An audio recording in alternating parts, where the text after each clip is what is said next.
Emperor Palpatine was renowned for his unrivaled power. Yet, the tales surrounding his rumoured son spoke of a potential that could have rivaled even the Emperor's might. By the end of his life, this boy would become the terrifying creature known as Lord Nyax, a strange amalgamation that is reminiscent of a haunting cross between General Grievous and Lord Vader. In this video, we will delve into the extraordinary life of Palpatine's rumoured son, a man who I believe possessed the potential to ascend as the galaxy's most formidable Sith, surpassing all those who came before him. Born as Irek Ismaren, this boy's lineage was always veiled in intense speculation. The official accounts declared Sarceq Quest, a dark Jedi, as the father of Irek, yet the truth remained obscured in a haze of uncertainty. Quest remained a fleeting presence in the life of Roganda Ismaren, Irek's mother. Their connection, if it even existed at all, remained an enigma, hidden within the folds of secrecy that characterised the Imperial Court. However, hidden behind the veils of Imperial power, a relationship blossomed between Roganda and the Emperor Palpatine. Palpatine, known for his cunning and manipulative ways, concealed his affairs with his concubine Roganda. However, Irek's eyes held the key to a deeper truth. While Roganda and Quest possessed eyes adorned with hues of brown and black, Irek's eyes were very different.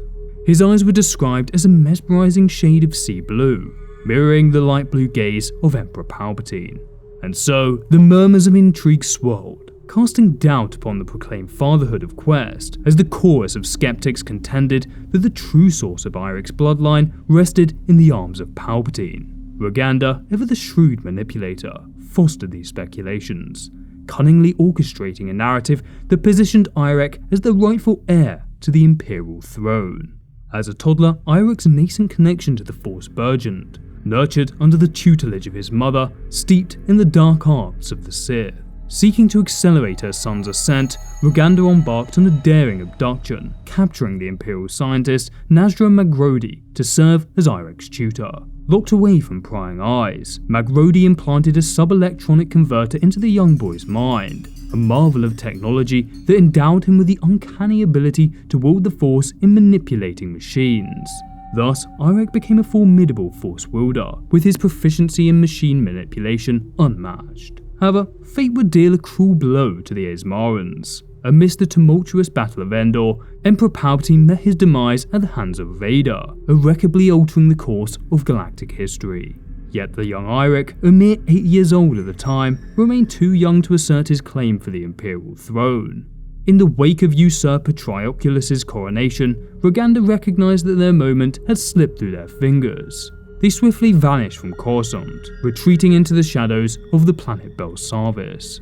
By employing mind control and the use of drugs, they constructed a legion of brainwashed smugglers and enigmatic creatures known as Kresh to guard their hidden haven. As the years went by, Irek's burgeoning powers eclipsed even those of his Force-sensitive mother.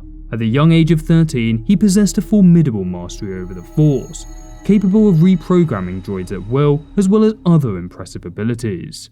In the year 12 ABY, a pivotal moment loomed in the horizon for Irek's mother. With unwavering determination, she set her sights on the coveted Imperial throne, orchestrating a masterful plan in league with the influential leaders of the Sunex and Juvex sectors. Their alliance would pave the way for a daring endeavour to seize complete control of the Imperial remnant. Irek was bestowed with a monumental task: to summon forth the legendary Eye of Palpatine. A colossal monstrosity of a dreadnought, this asteroid-shaped behemoth harboured an artificial intelligence of unparalleled sophistication. Its sheer magnitude eclipsed even the fabled Executor, the imposing flagship once commanded by Darth Vader. Armed to the teeth with a formidable arsenal surpassing that of an entire Star Destroyer fleet, the Eye of Palpatine represented the ultimate trump card in the Ismaren's high-stakes gambit. From the depths of Belsavis, Irek activated a long-dormant signal relay on the Eye of Palpatine. The superweapon then began its course to Belsavis, right into the clutches of the Ismarens. With the Eye of Palpatine soon arriving, the Ismarens contacted Imperial warlords from across the galaxy to gain their support. They also enlisted the support of Oren Keldor, the original creator of the Eye of Palpatine. However, as the Ismarens meticulously planned their clandestine meeting, Their schemes were abruptly interrupted by an unexpected arrival, the Chief of State of the New Republic. She descended upon Balsavis, accompanied by her husband Han Solo, their co-pilot Chewbacca, and the resourceful astromech droid R2-D2. Their purpose for visiting the planet was to investigate the wild claims of the deranged Drob Macabre, who had revealed the existence of a hidden Jedi enclave on Balsavis. As the group set foot on Balsavis, they encountered a peculiar sight: drugged out and brainwashed smugglers guarding the entrance to an underground city. Unbeknownst to them, this was just the first layer of a sinister plot waiting to be unraveled. Irek, consumed by fear that Organa Solo would unearth their nefarious intentions, exploited his abilities to manipulate R2-D2, commanding the droid to eliminate their party. Fortunately, however, the droid's assassination attempt was quickly discovered and thwarted. But the malfunctioning droid piqued Organa Solo's curiosity, propelling her deeper into the heart of this mystery. In a desperate bid to protect their sinister agenda, the Ismarens orchestrated a daring capture of the Chief of State. Utilizing Irek's control over the creatures known as the Kretch, they ensnared Organa Solo within the confines of the underground city.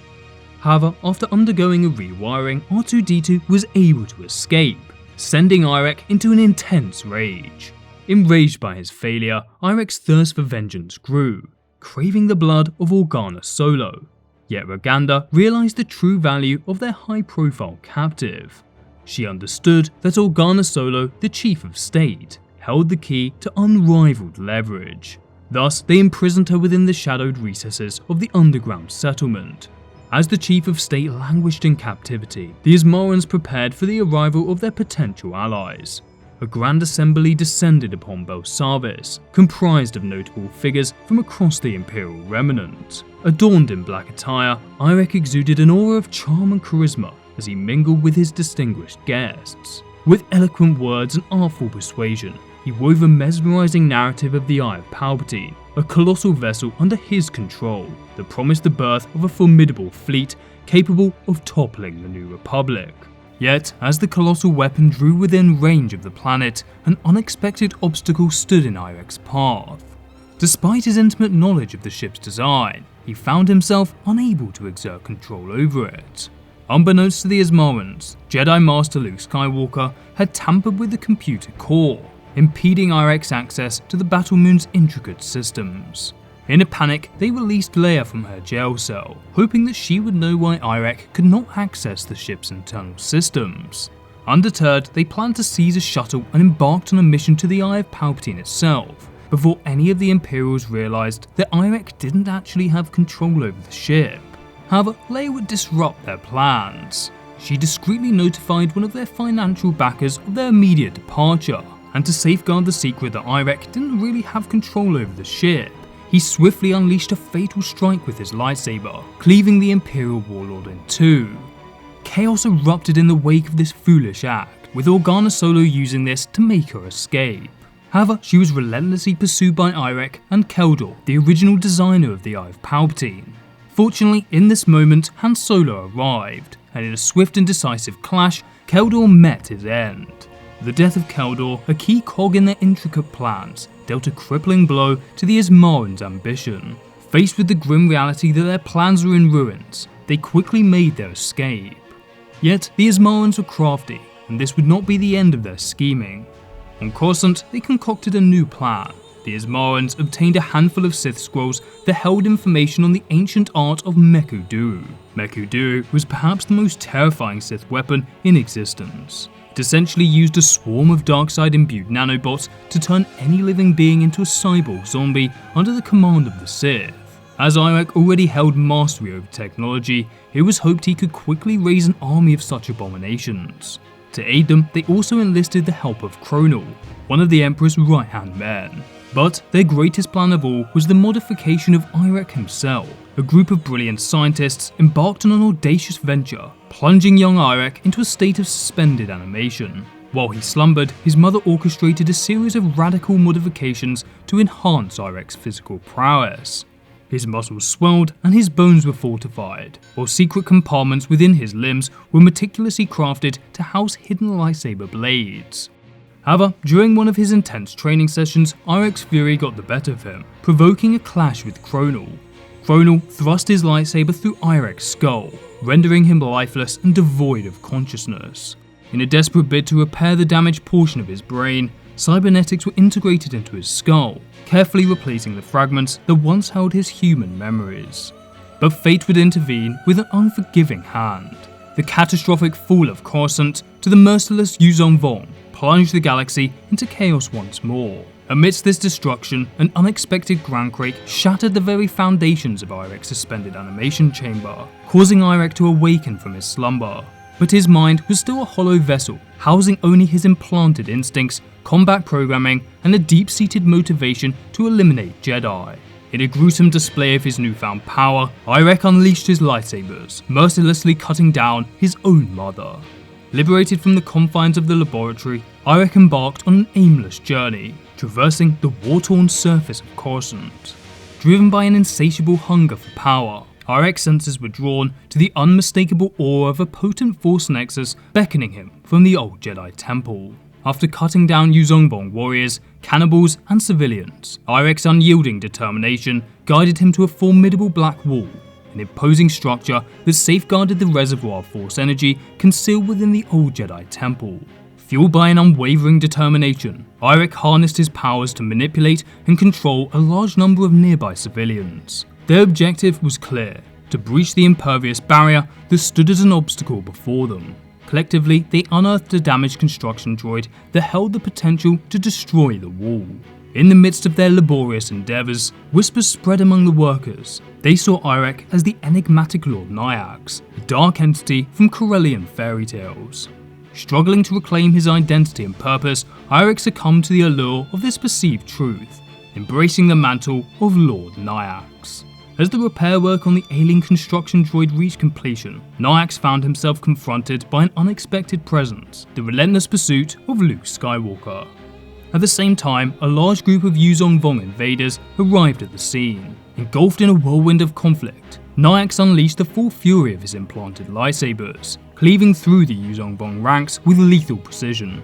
As the tides of the battle raged on, an unexpected alliance emerged. Luke Skywalker, accompanied by his wife Mara Jade, joined the side of the Yuzong Vong.